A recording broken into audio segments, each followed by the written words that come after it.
podcast on Apostasy now.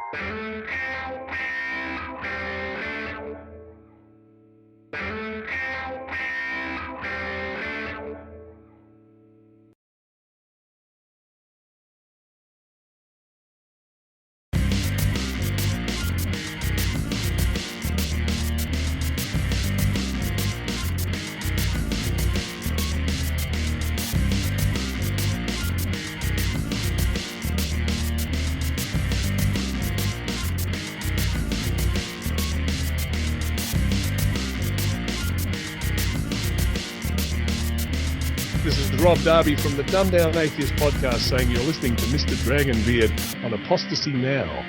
Do it, baby. That was good, wasn't it?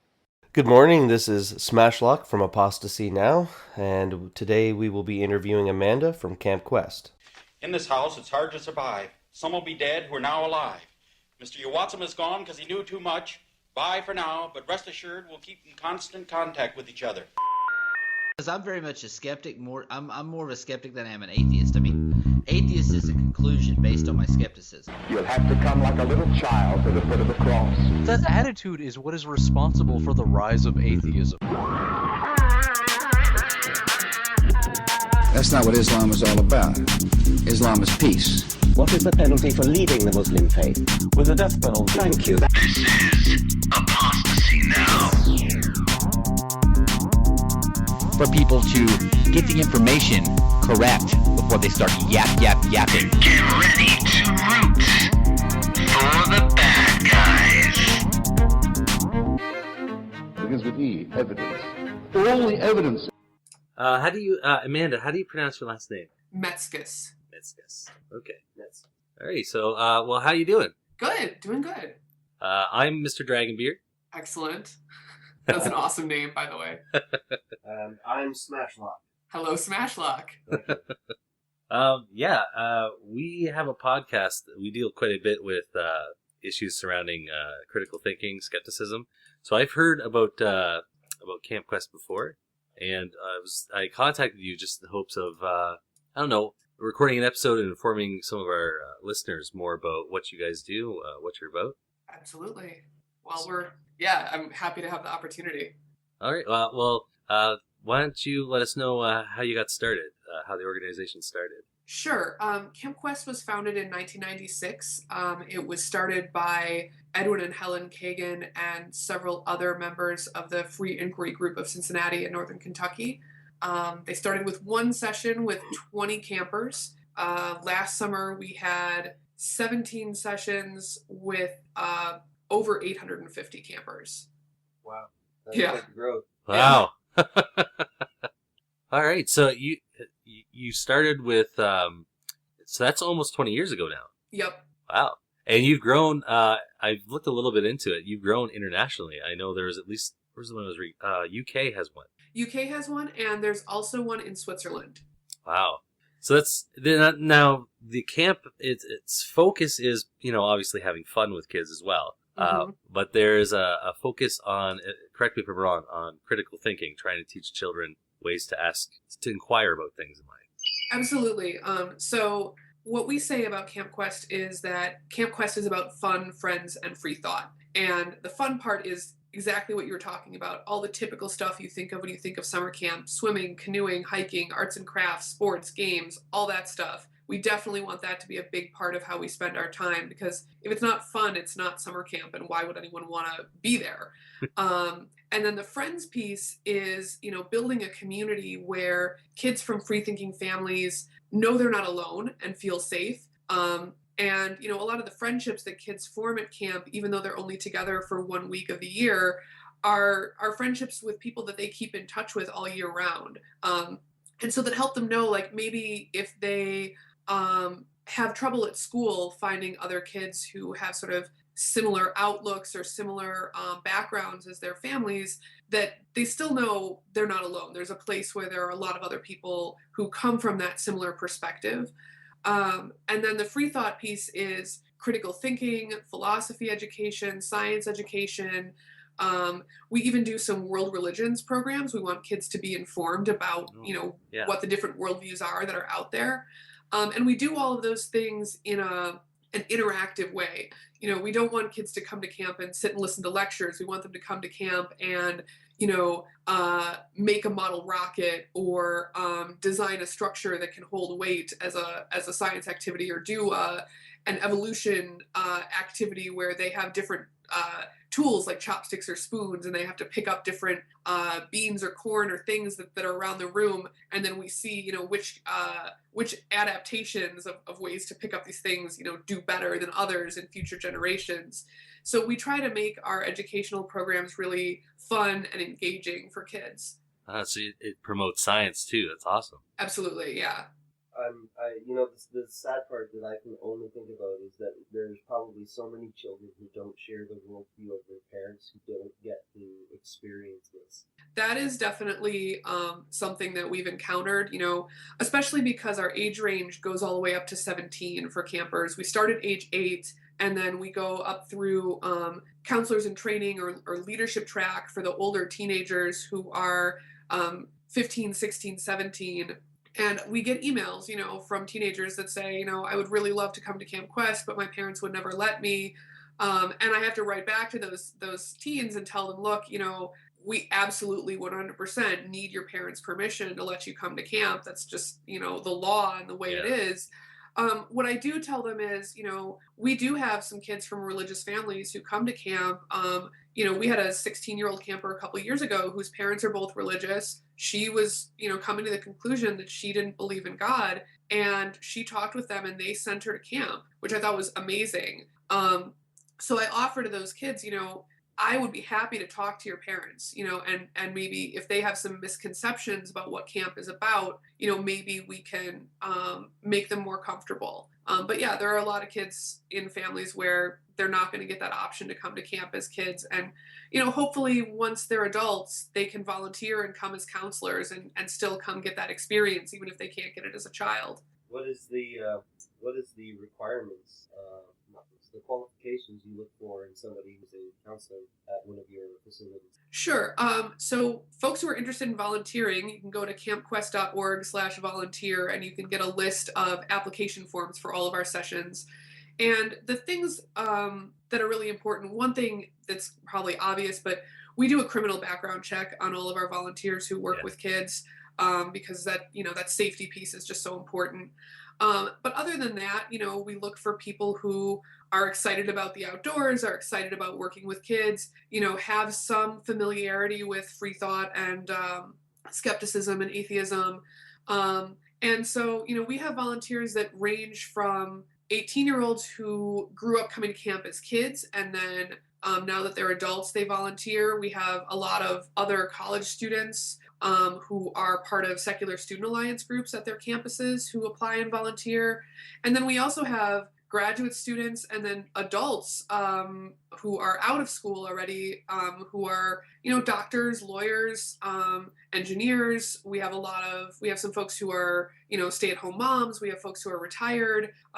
Our age range for volunteers has gone, as far as I know, the oldest volunteer we've had spend the whole week at camp has been 80, and he did a great job. He had a great week at camp. Right on. So there's no specific accreditation that you want the counselors to have, like a counseling course or social worker or anything like that. Although that would be helpful, it's not necessary. Right. All of those things are beneficial and awesome, and definitely we ask about, what certifications or qualifications you have in the application form.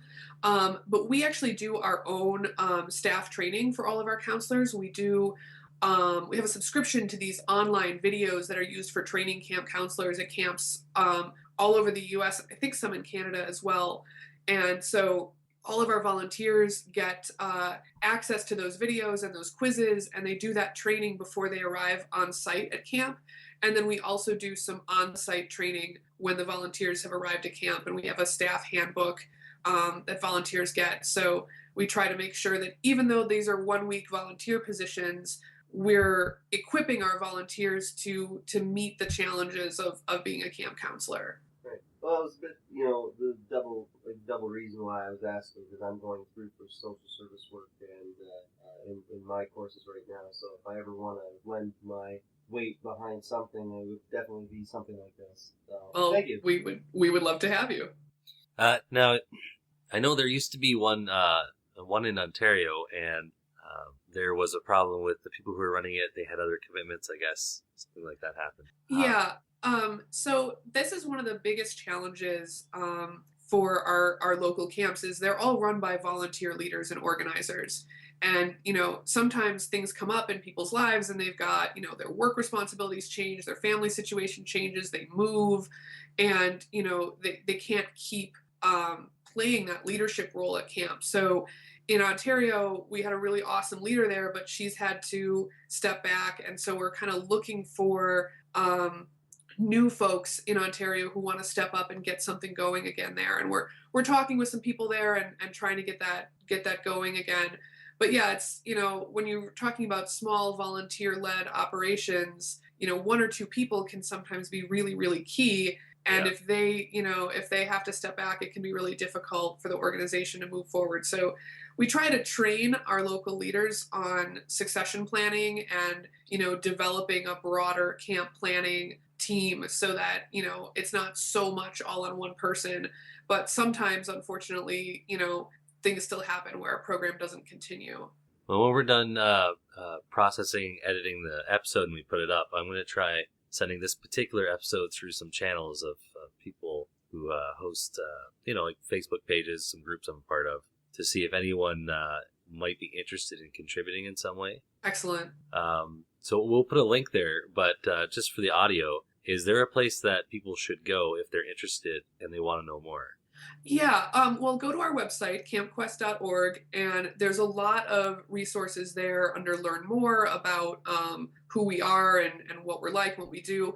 And then the next thing to do is just send me an email. Amanda@campquest.org reaches me, or you can reach our program manager, Mary Barzak, at mary@campquest.org, and we can, get you set up with kind of the intro information about how getting a camp launched works and what the process is like. Yeah, it's something. I have a little girl. She's not 8 yet, but it's something that I would like to see going on in Ontario again. Definitely. Yeah, we hope to be back in Ontario by the time your daughter's old enough. What's the minimum age that you have kids there? The minimum age is 8 at our week-long sleepaway programs. We found that younger than that, it's just pretty hard on kids if they're younger than that with homesickness and that sort of thing. But some of our camps actually also run like weekend events that are like family camps. So Camp Quest Oklahoma is running a family weekend this month, March 20th, 29th, and 30th. And then Camp Quest South Carolina is running a family weekend, and that's in April 18th through the 20th. So that's an event where parents can come and they can bring kids as young as age 0 with them. Wow, that's an awesome idea, having whole families out. Yeah, it's fun. That probably adds a whole different aspect to how it supports that type of growth and thinking and curiosity. See the whole family there together. It's definitely. Awesome. Yeah. I do have another question though. What, if any, have been some of the biggest challenges aside from volunteers that Camp Quest has faced? Like, have you had any pushback from religious communities, or has it generally been considered a positive only sort of venture? We've had a little bit of pushback, but surprisingly little from my perspective. Sometimes when we get major media attention, we were on Good Morning America several years ago, and, we got some angry emails in all caps about how we were leading children to hell. But that's really very few and far between. A couple times a year, I get some stuff mailed to us at the office, tracts and things like that sent to us. But really, for the most part, people have been pretty supportive, or at least have left us alone if they're not supportive. I think that I actually have kind of an interesting story about this. We pick up campers at the airport sometimes because their families live pretty far away from camp sometimes. And I was at the Dayton airport picking up a camper whose flight had been delayed, and it was like 11 o'clock at night, and I'm waiting there with another counselor just outside of airport security, and we're wearing our Camp Quest t-shirts, and that year our t-shirts on the back said, "Being good for goodness sake since 1996." And I hear this voice from behind me, and it's this guy, and he's like, why only since 1996? And I turn around, and there are these two guys sitting at this table at the little airport coffee shop, and they're wearing leather jackets from their Christian motorcycle club. And I'm like, oh no, this is not the conversation I want to have tonight. But I'm like, oh, well, we're this summer camp, and this is when we were founded and stuff. And they're like, oh, come tell us about it, whatever. So I wind up talking to them, and I'm just like, well, our camp is aimed at kids from non-religious families. If you're Lutheran, you go to Lutheran summer camp. If you're Jewish, you've got Jewish summer camps to go to. But if you're not religious, like, you still need a place to go to build that community. And they were like, oh yeah, right on, that makes sense. We just got back from this mission trip and we did this and that. And they really seemed totally okay with the concept that, building a community for your group, whatever that group is a positive and useful thing to do. Yeah. And so we could connect on that shared, like, hey, yeah, we do community service projects too and stuff like that, even though we have different worldviews. Yeah. Well, that's good that they had a nice attitude. Yeah. I imagine it's not always going to be that way, but not always. But I've been so one of the occupational hazards of this job is you're on the airplane or you're at the gate and you're sitting down and someone says, oh hey, what do you do? And they don't realize they're asking about your worldview. Yeah. And so over the years, like, I've had a lot of conversations with strangers about, oh, I run this summer camp. It's aimed at kids from non-religious families. And I have been really pleasantly surprised at what percentage of people I talk to who are like, oh, that's really cool, or oh, I wish that was around when I was a kid, or they're what I found is being out about who you are and what you believe. If you don't act like you have something to be ashamed of for your beliefs and your identity, for the most part, the reactions I've gotten have been very positive. I'm so happy because I'm a gummy bear. Yeah, that's great. I went to a Christian summer camp. I got invited by a friend once when I was probably around 14 years old. I really didn't have a concept of what I was getting into. So I can't speak for all of the Christian summer camps, but this one had like a section of the day that was devoted to Bible study and prayer. And then I was like, Dad, come get me.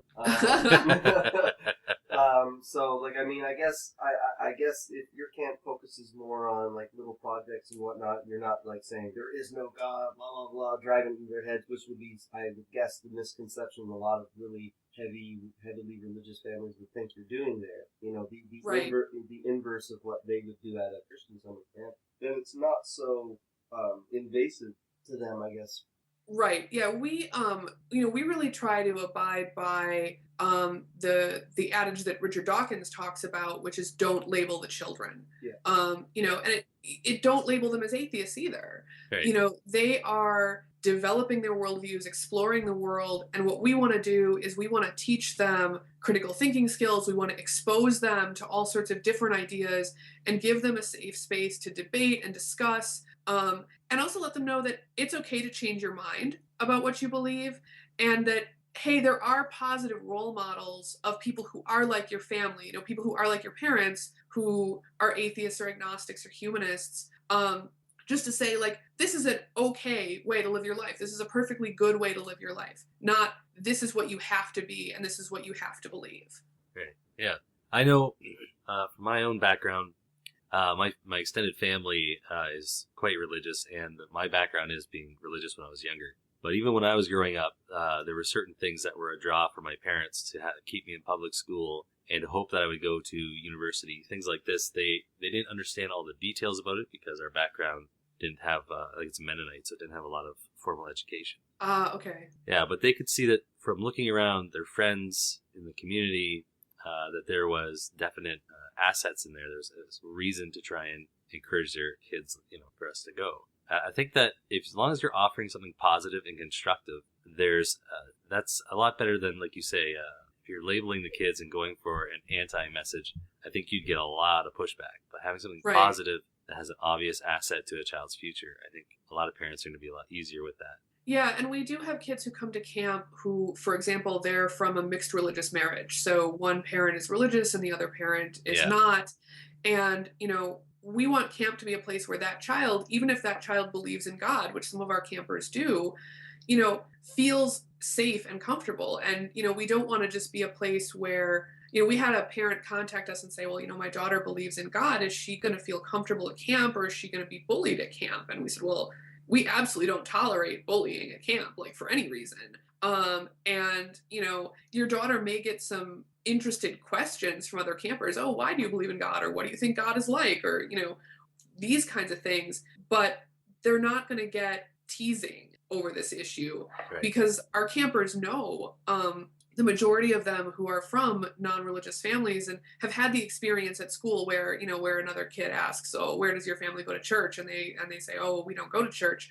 They know what it feels like to be on the outside like that. And they're not going to do that to another child at camp. And we've had some really positive experiences with campers who are religious. We had a child come to camp one year who was religious, and he came to camp because his cousin came to camp, and his cousin had come to camp the previous year and had a really good time. And on the evaluation form at the end of the week, one of the questions we ask the kids is, what did you learn at Camp Quest? And he said, I learned that atheists and Christians are the same. Oh, wow. So yeah, like, hey, these people believe something different than me, but they're people like me that I can, play soccer with, and it's okay. One less person that feels the need to go out and yell and scream at people who don't agree. Exactly. Well, I mean, when dealing with children in my own father, I find that children are a lot more flexible in what they consider to be allowable in their presence. Like if a kid knows that you don't believe in the same thing he believes in, whatever, let's go play catch. They just move on, right? But right. As we become adults and our worldviews become more concrete, we tend to push away those that do not share our explicit worldview, unless you're like me and I love to argue. Right. So I mean, it's a great age to kind of work with people and let them know that we're all part of the same race, we're all part of the same species. Let's get along and move on with our lives. Right. And a value that we embrace and teach at camp is something that, I don't know, the best kind of phrase I've come up with for it. Well, I should say that Dale McGowan, who wrote Parenting Beyond Belief and Raising Free Thinkers, he came up with this phrase, but it's engaged coexistence. And what that means is you treat people with respect, but you can be critical of their ideas. Yeah. And so you engage with them in a way that treats them with respect, but still questions things that don't make sense to you or that you don't agree with. And I feel like that is a more respectful way to treat someone you disagree with than just saying, oh, yeah, whatever, believe what you want. I feel like there's a way in which critique is an honest recognition that someone is your equal and is worth engaging with, whereas just saying, oh yeah, you can believe whatever you want is sort of dismissive. So we try to teach respectful critique, that it's totally okay to disagree and you can do that without being a jerk. I agree in principle. In practice, though, I'm not going to say you have to admit, but I think a lot of people would probably say that when you're dealing with an adult with a particularly bad attitude, or even if it's not a bad attitude, like, I mean, I've dealt with believers of many various faiths and denominations who, once you inform them of what your particular view is, because a lot of the time it's me being asked what I believe. Right. Because they're saving it. Yeah, because they're stepping in and they want you to believe like they do. And then when you say you don't ascribe to that, but here's why, they become offended that you won't agree. Like their logic is so unassailable that now that you're denying it, you're the problem, and then they become aggressive.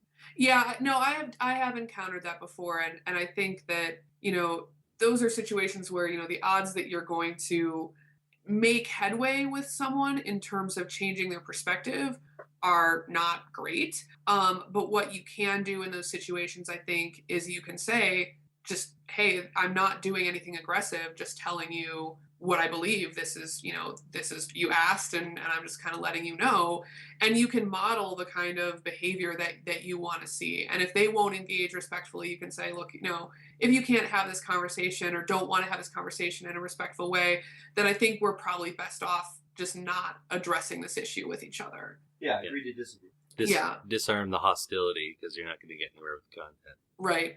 And then in those cases, I think there are people who, you're not going to get to them and get them to kind of drop some of their stereotypes and prejudice about atheists by having that discussion, but you may get to them by them getting to know you and seeing like, hey, you're a happy, well-adjusted person who lives an ethical life and does good things. Like that starts to cause some cognitive dissonance for people who have been taught all their lives that atheists are miserable and mean and immoral. Oh yeah.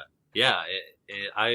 My own background, one of our differences in our background is I was raised fundamentalist and smash lock. He has religious in his background, but I was raised with the fire and brimstone. So I heard all of the horrible things about humanists and secularists. It was always like a spit word from the pulpit. Right. And when I did go to university, like I say, the incentive my parents were hoping I would get a higher education for occupation and possible income. But going there, you can't help but be exposed to a whole new host of people, even if your local town shelters you. That's important, I think, for kids to meet people from a different area of life to see more of the world. Absolutely. And, one of the reasons that we think it's important to do world religions activities at camp is that, being exposed to a bunch of different worldviews and things that different people believe is kind of the information that you need to form and make decisions about your own worldview. And so being able to see like similarities and differences between different religions and how they handle certain topics and different issues can help you put your own thoughts kind of in this broader context. Yeah, absolutely.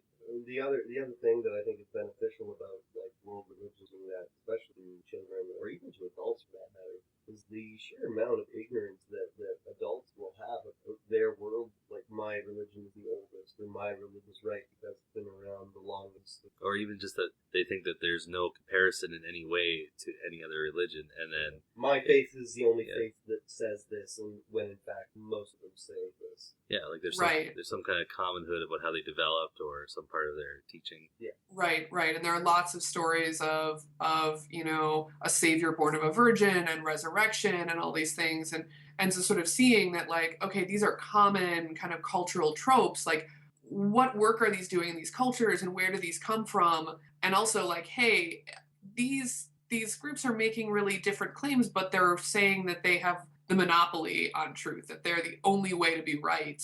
And you start to go, okay, well, they can't all be right. So how do I start sifting through these claims and determining what I think is the case about the world? But the end goal, no matter what, is to try and stimulate the person to think on their own, to stimulate the type of thoughts that question and are constructive. Because you can defeat someone. I'm sure you've had this happen before, where you defeat someone on a logical basis over and over again in an argument, and they just keep coming up with some kind of wiggly space for themselves so that they don't have to acknowledge it. Right. But once you can get them to question their own ideas on a logical basis, then they don't retreat that way. Right. There's a defensiveness that'll spring up, and I think a lot of the goals of these conversations with people who have different worldviews is planting seeds, that people have a debate, talk sometimes about, well, is it really worth having debates? Like the Ken Ham and Bill Nye debate, or, like debates on campus about the existence of God or things like that. Because they're like, are you really going to change anyone's mind? Or are you just, throwing red meat to people who already really strongly identify with one side or the other? And I think, the odds that someone is going to go home from that debate and be like, yeah, I came there supporting Ken Ham, but I was completely convinced by Bill Nye and I'm going to totally change my worldview. The odds of that happening are very, very small. But that person being exposed to those ideas and having a chance to kind of hear those other arguments, like that may plant a seed that germinates over time. Right. I've always found that the purpose of the debate, and this is my opinion, is to kind of sway the opinion of the not so much the audience, but the fence sitters, those that aren't leaning one way or the other, but tip the scales so that those that are like either completely apathetic to the subject matter, but curious enough to listen in, or those that are leaning one way or the other but completely unsure. If you present a logically framed reference frame for them to sink their teeth into, you can pull them or push them depending on your tone, temperament, and how reasonable your argument sounds. Right, and a lot of people who come out to these events are people who are looking for answers, and And I mean, I know it sounds like for both of you as well as for me, you know, I was raised Lutheran, and, you know, as a high school student, I sought out a lot of different information about different religions and tried to figure out what I believed. And, you know, there are a lot of people out there who they do have some doubts or they do have some questions. And yeah, and they might be the people who are showing up to this debate because they're trying to figure out what they think. So to take it back to your camp then, my question would be, or let me preface this, a lot of the misconceptions from religious individuals is their understanding of what science is and how it operates. And a lot of the times when you get into these debates with them, they seem to try and present what they believe is science that proves their position. Because they now are starting to understand, especially in the last 40 years, that science is the form through which you're going to prove your point one way or another with facts. But a lot of the times they're presenting either evidence from bodies that are themselves not scientific at all, or they just don't have a clear understanding of what science is or how it operates. So when you have the kids at the camp, are you giving them not only these little activities, but are you explaining to them scientific methodology and how to recognize what, for lack of a better phrase, true science is versus what pseudoscience is? Like, are you drawing a clear distinction between the two? Yes, and we do that in a couple of different ways. So one example of an activity that we do to like debunk pseudoscience is we do an activity about dowsing, and we have the kids make these dowsing rods out of wire, and then we give them bottles of water, and when they go over the bottle of water, their dowsing rods will cross. And so for a while, we have them just walk around and there are these bottles of water and they'll see they go over the water. And when they're over the water, the dowsing rods cross. Well, then we give them 4 mystery boxes. And they don't know what's in the mystery boxes. And we have a counselor who is taking their reports. We tell them, you know, one of these 4 boxes has a bottle of water in it. We have all the campers go by the 4 boxes with their dowsing rods, and then report to a counselor who doesn't know what the correct answer is, you know, very quietly, to have them mark down which box they think it is. And then the results come back as, you know, about 25% for each of the 4 boxes. So then we have this conversation, okay, why when you knew the water was there, did this seem to work? But now when you don't know the water is there, we're getting these results that are chance. And so that's kind of one of the activities we do where we can kind of get into how experiments work, what a double-blind experiment is, and how you actually test claims. And that, you know, what's important about science, and I think this was something that I did not understand as a child. I didn't really get this until I was in graduate school. And I had a pretty good education, but it really took till graduate school for this to sink into me, that science is not a body of facts. Science is a method of generating and testing hypotheses. The day I met you, there was a white substance on your shoe that I mistook for plaster. Yesterday, I saw the same white substance outside the hut where the bat was kept, and suddenly it hit me. The great white bat has great white guano. That's what you slipped in. That's what was on your shoe, and that explains the abrasion on your palm. Let me run that back for you.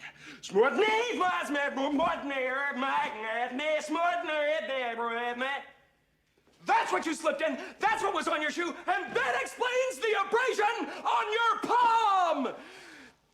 Damn, I'm good! Can you feel that? Huh? Can you feel it, Captain Compost? The day of redemption is at hand! Repent, and thou shalt be saved. That's awesome. It's a great experiment too. Yeah, it's fun. Yeah, I like that one, and it's kind of funny because just by accident, it's also kind of a psychological experiment too, because you're getting to show the children a clear and distinct display of confirmation bias. Right. Absolutely. Yeah.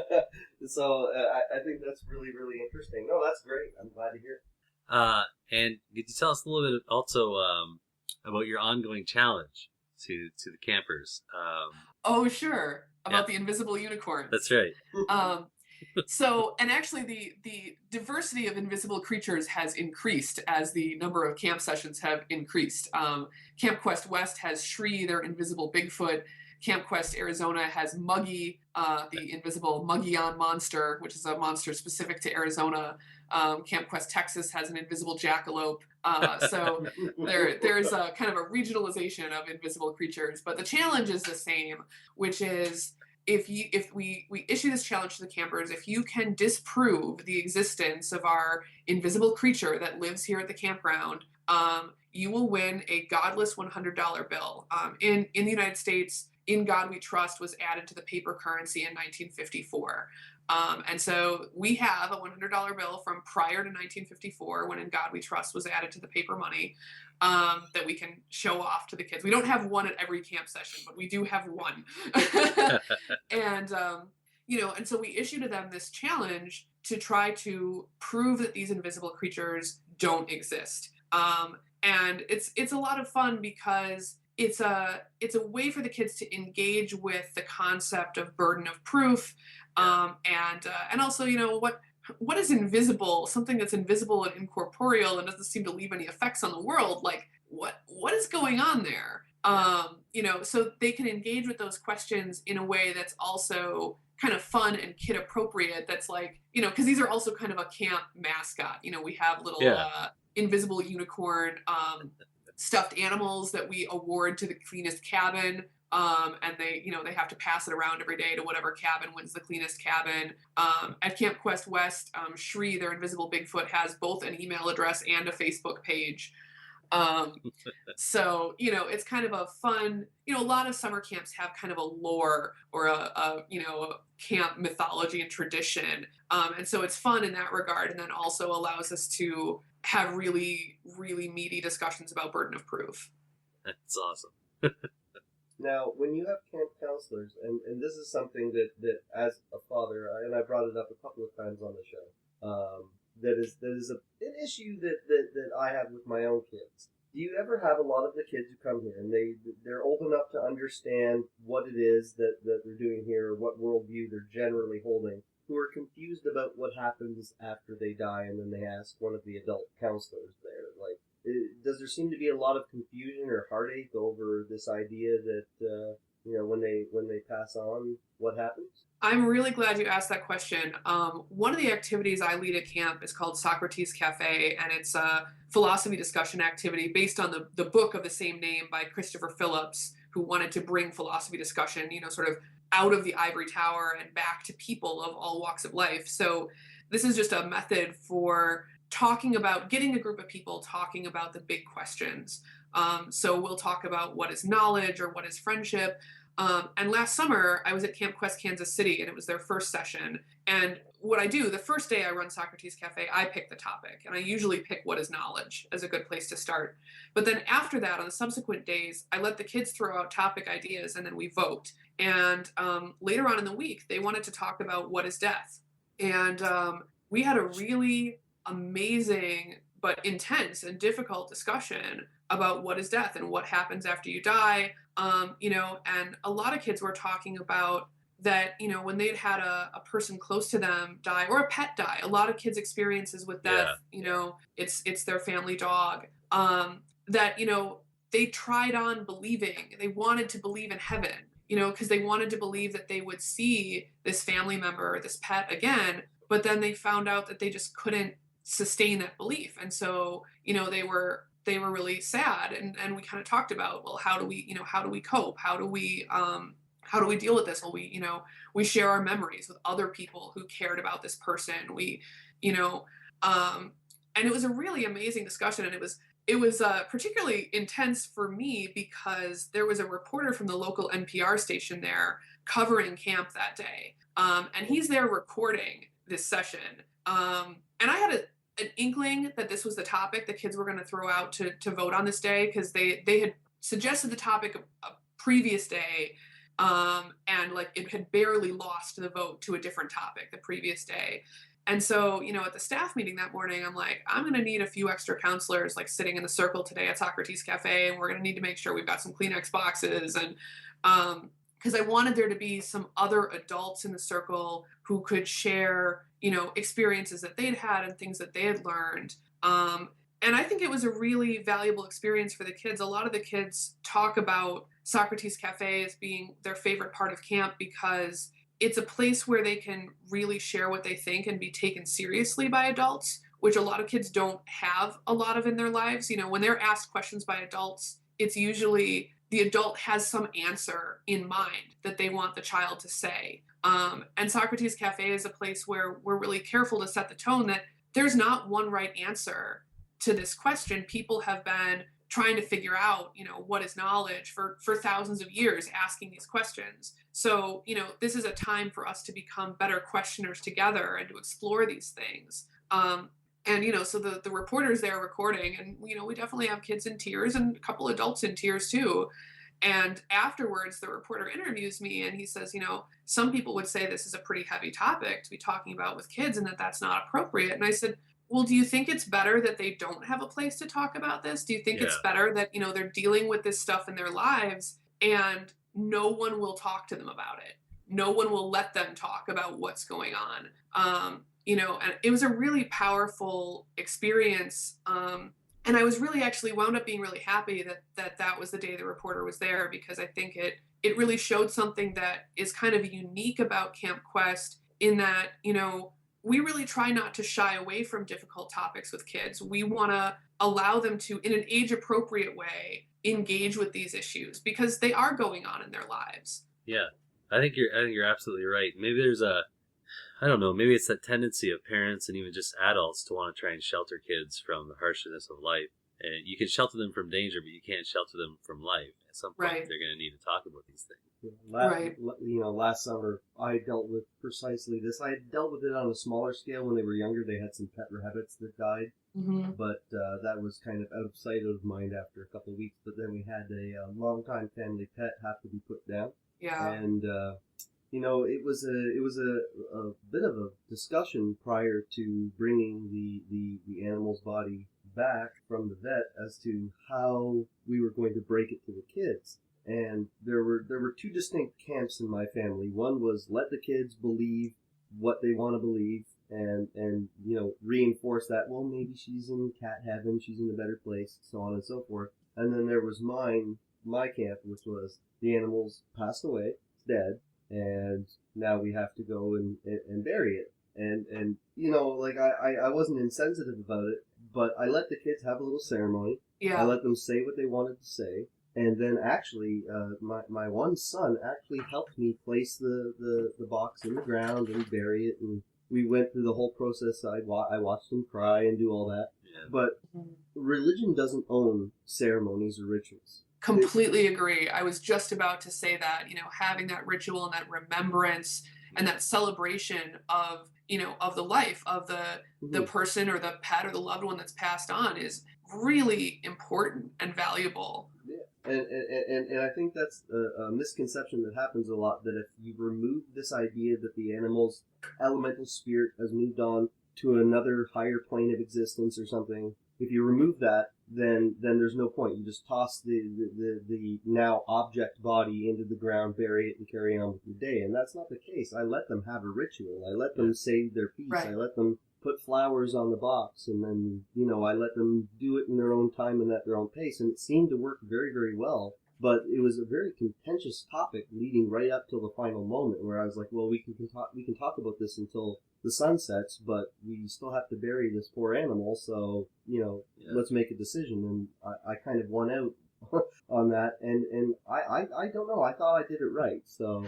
I think so. You know, there are some researchers who have done work on grief, and particularly talking about grief with kids, and what I've read suggests that, you know, the concept of the afterlife is not actually that comforting or helpful to kids in dealing with processing grief. And that, you know, it also can lead to like weird, scary misconceptions when people say certain things to kids. Like one example is sometimes people will say, well, you know, she was just so good that God took her up to heaven. And a weird backfire effect of that is that kids who hear that and believe that might think, oh, if I'm good, God is going to take me to heaven, and I don't want to die, you know, or they start to worry that that things like that will happen, and adults don't intend to send that message when they say these things that are meant to be comforting, Yeah. but sometimes they can actually be much more confusing than they are comforting. And I think, you know,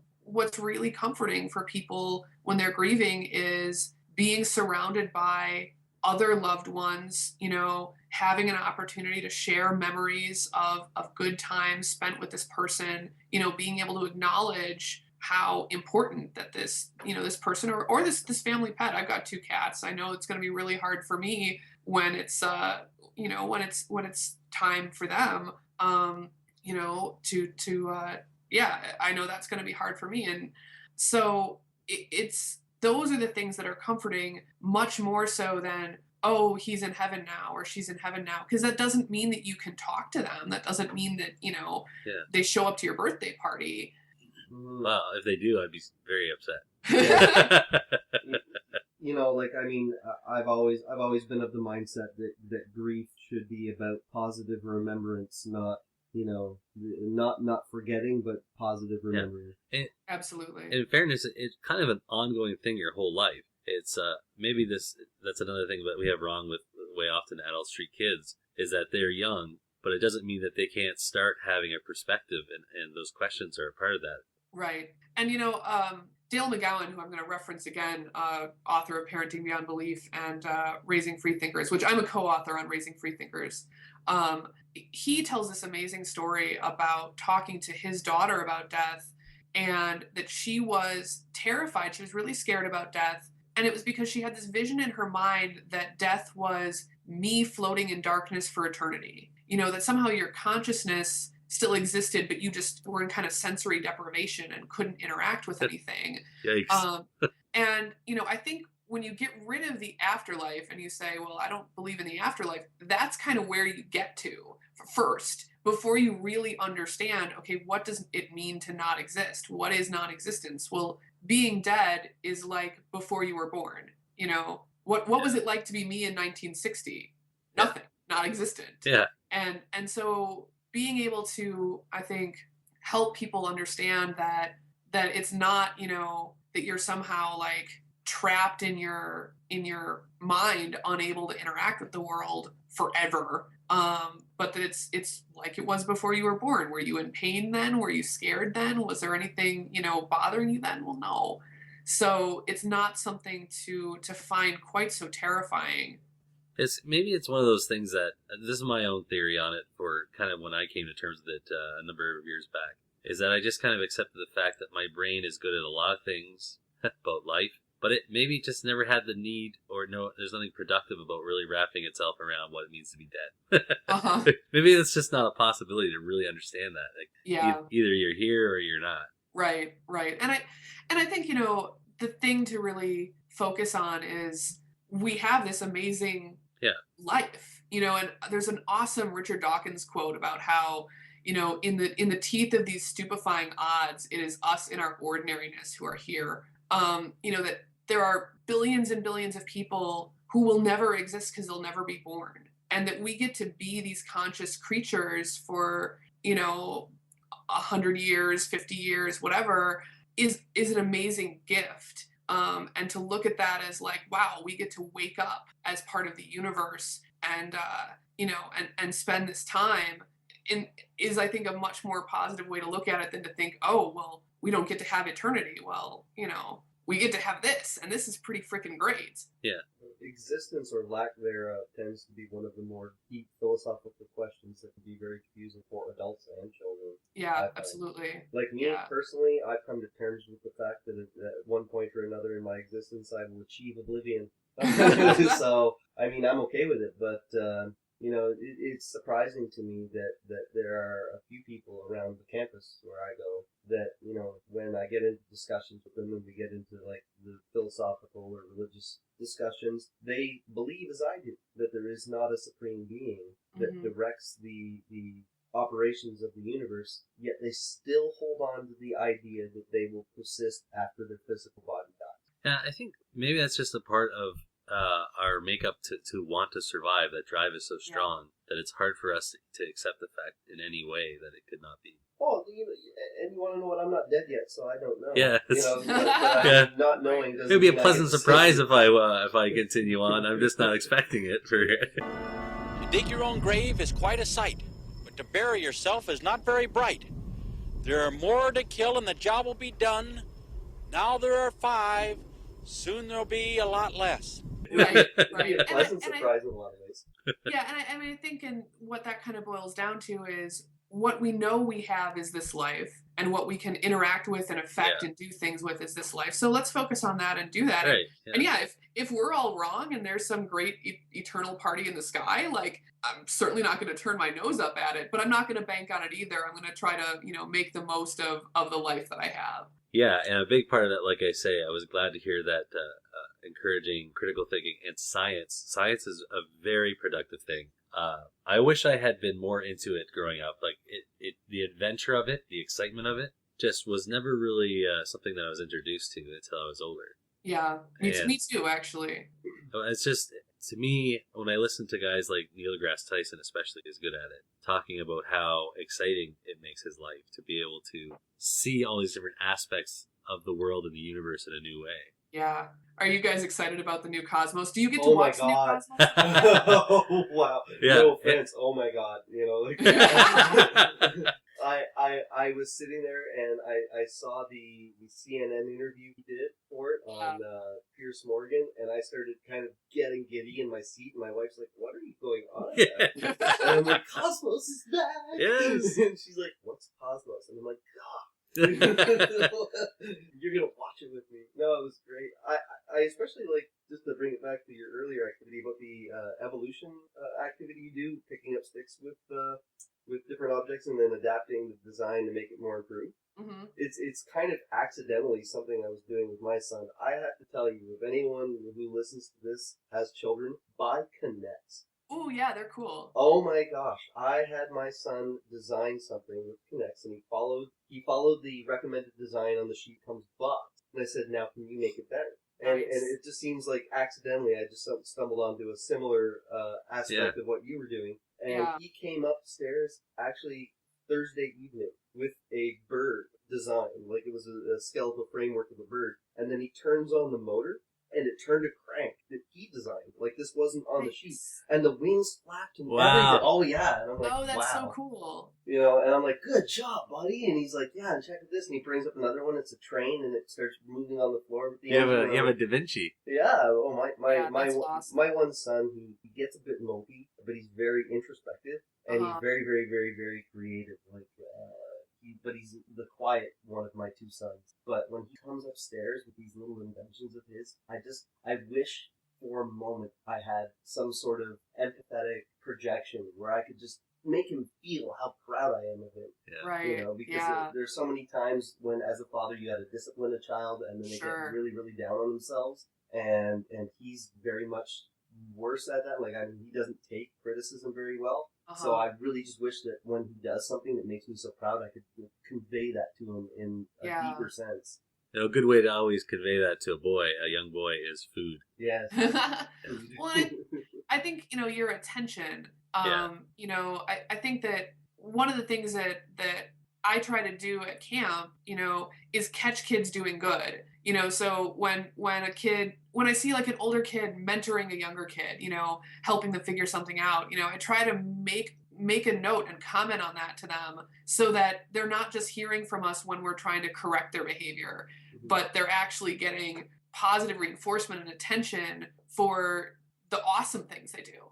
I'm not disagreeing with you. I'm not trying to get too wildly off topic, although it has been known to happen on us. Oh, we do it from time to time. But as a father, I'm not inactive as a father, but I like to sit back and watch their creativity undirected and unhindered. And then, and then kind of only give hints when they're having a struggle. Like this summer, my boy and I are going to build a forge together. And we're going to like melt aluminum and copper and then pour it into molds and whatnot. And I obviously, because of how hot you have to get a fire to melt metal, need to be supervising that because I'm not going to let him do it on his own.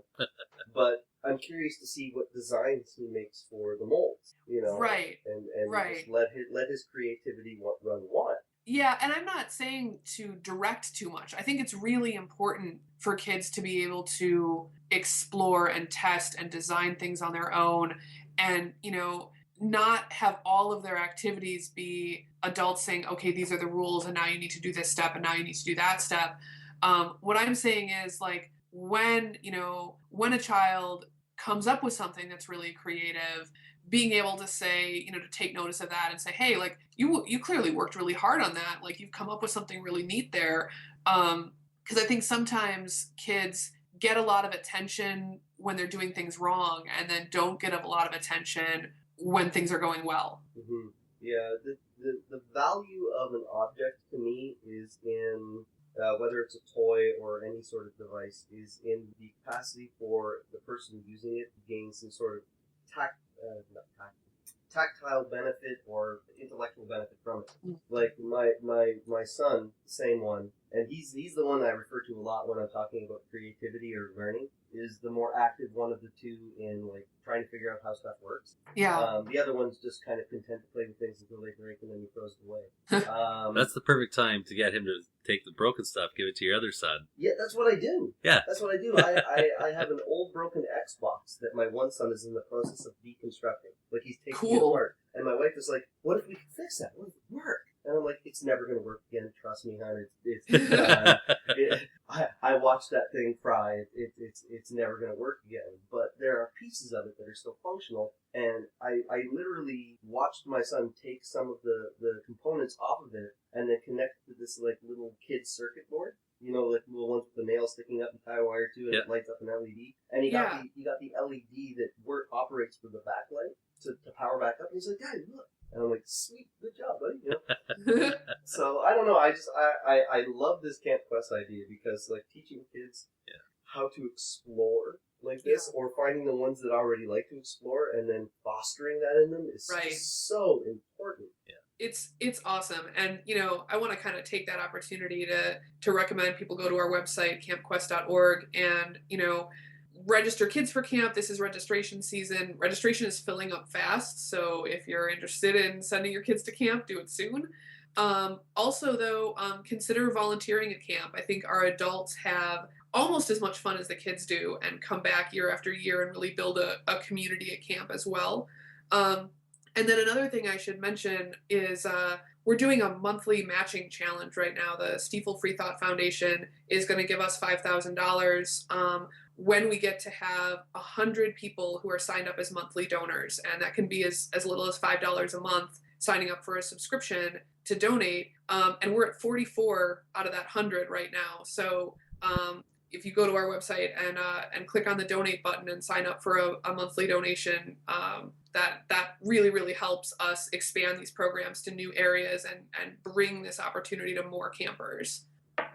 What we're going to do is we're going to just ask you if there is like a deadline or anything like that for registration for campers and people that are going to help out with the kids.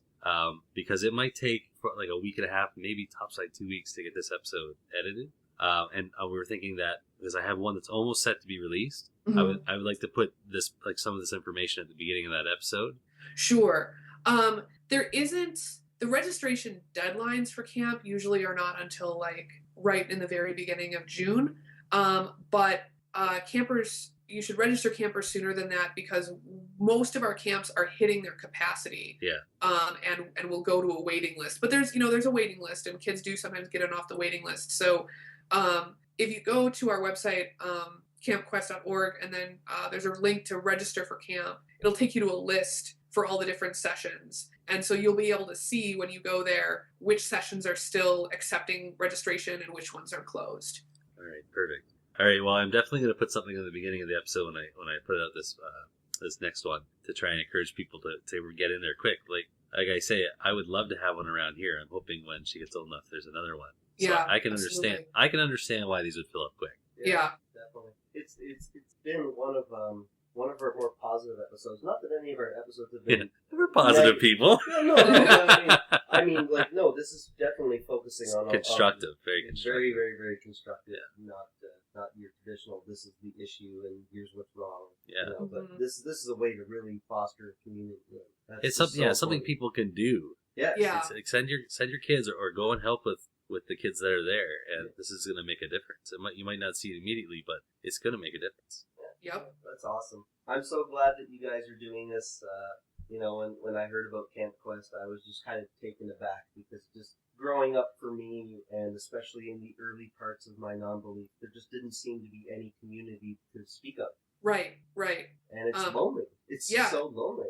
Why is everyone so fucking stupid? Why aren't more people intelligent, like me? I'm so lonely, so lonely, so lonely and sadly alone. There's no one, just me only, sitting on my little throne. Yeah. And I think, you know, in the last 10 years, I got involved with Camp Quest as a volunteer starting in 2003. And just seeing how much the whole free thought community has grown over this last 10-year period has been so heartening and inspiring. You know, that people used to come up to me all the time and, you know, at conferences and things and say, I thought I was the only one. I thought I was the only person who didn't believe in God. And, you know, now I think with the internet and access to so much more information and social networking and things like that, people are able to find out that they're not alone a lot more easily. Yeah. No, I agree. Actually, that's been a question.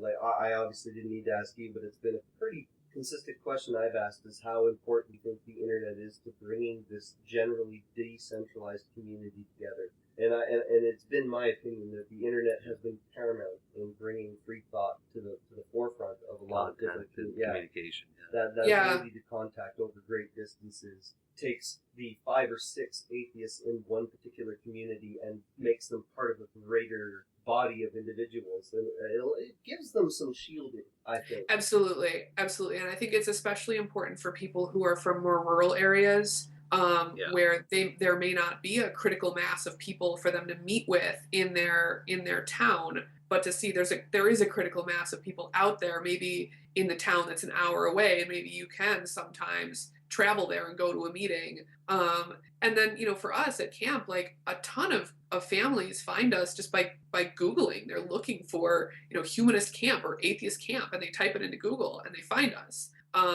So, you know, we get a lot of families who aren't necessarily connected to local groups or organizations in the movement already, and their kind of on-ramp into this is their kids start asking them questions like, hey, what's God? And do you guys believe in God? And they're like, oh, how do I deal with this with my child? Yeah. And they're looking for other parents and families to kind of navigate that with. Yeah, and plus approval motive is one of the most deeply understood psychological disciplines. Like, we as humans are just so insistent on being approved of in our social groups that if you do not hold the worldview of the people around you, you will say you hold it if you are just so dominantly outnumbered. And a sense of belonging. Yeah, that sense of belonging that the internet has allowed seculars to have. Yeah, absolutely. Makes us able to kind of carry on being who we are and not who other people around us say we should be. Yeah. Right. And I think it's also, for a lot of people, when they start having doubts and start having questions, it's a safe, kind of more anonymous way to start to explore those doubts and questions. Mm-hmm. You know, it doesn't require them to show up at a place and show their face and introduce themselves. If they're just sticking, you know, one little toe kind of out of the closet about being secular, they can kind of find some spaces online where they can get more comfortable, interact with other people before they have to kind of own that identity more publicly. And Camp Quest, just from everything I've heard and everything I've read and everything you've said, seems like a really positive first step towards that. Because if I had one criticism of the secular community, at least the ones online, it's that when you have a younger adult or a young teenager who is taking their first tentative steps towards secularism, and then they start asking the questions that we all asked when we started out, there's a very, very there's a large amount of impatience for answering those root questions. Yeah. So then what do? You drive that possible new individual away from it because he feels like he's under attack. Like, well, what if God is this? And we've all asked, what if God is this? What if it's that? Or what if the afterlife is this and not that? And then these people say, what are you dumb? Like, get out of here. I'm not answering your questions. But Camp Quest is not possible like that. It's a positive influence, and they can answer those questions without seeming like jerks. Right. You know, but that's a real challenge with building community on the internet, is that, you know, people don't have the face-to-face kind of cues that lead people to be nicer to each other. And so, you know, it can be really difficult for people, I think, to, like you were talking about, remember where they came from. Remember what it was like when you didn't know the things you know now. And kind of be empathetic and put yourself in those shoes of that new person. But it's so important. Yeah, the internet is both a positive tool or vehicle towards this, but it can also be a hindrance in specific instances, I think. But I mean, for every time that it backfires, I think there are 100 times that it doesn't. Mm-hmm. I'd like to have like 100% success rate. That's just me. I think we can do some things to build more positive communities online. You know, we can have forums and comments that are more moderated and where we have expectations about how people treat each other.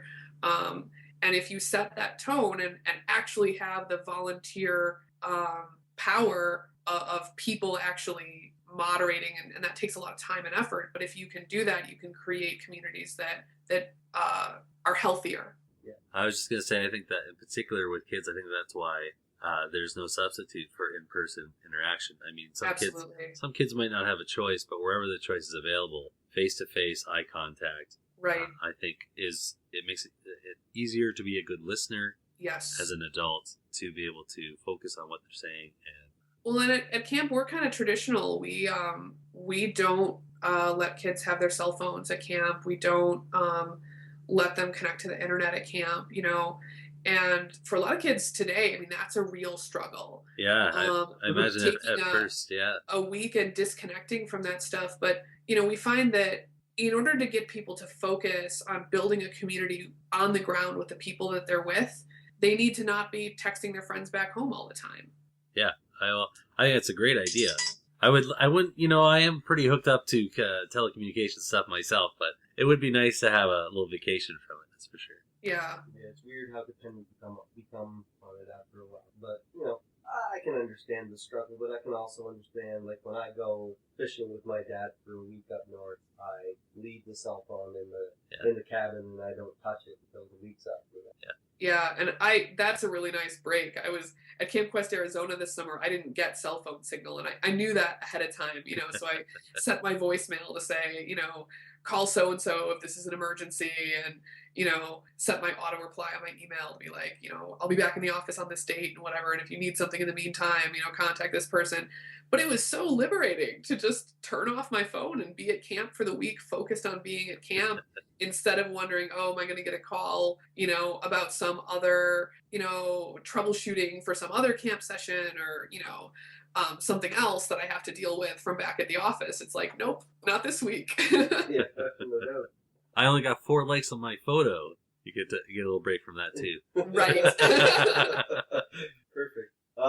Well, I have to step out because I unfortunately have to go and take the kids somewhere. Not unfortunately, I enjoy taking my kids places, but I'm enjoying the conversation and don't want to leave yet. But I have prior obligations. We should probably wrap it up. Yeah, I need to get going too, actually. So this works out. I want to say thanks for taking the time to talk. Absolutely. And thanks for the invite and the opportunity. This has been really fun. Well, I'm glad you enjoyed it, and I hope we get to talk to you again about Camp Quest. And if you don't mind, we'll probably promote Camp Quest on our show for a time. Yes, absolutely. Please do. Especially in our area. Excellent. Excellent. Great. If Jacques could talk, he'd give you a clue. But now that he's dead, what can you do? He deserved what he got. I don't regret it a bit. By the way, you're standing in Bull Caca.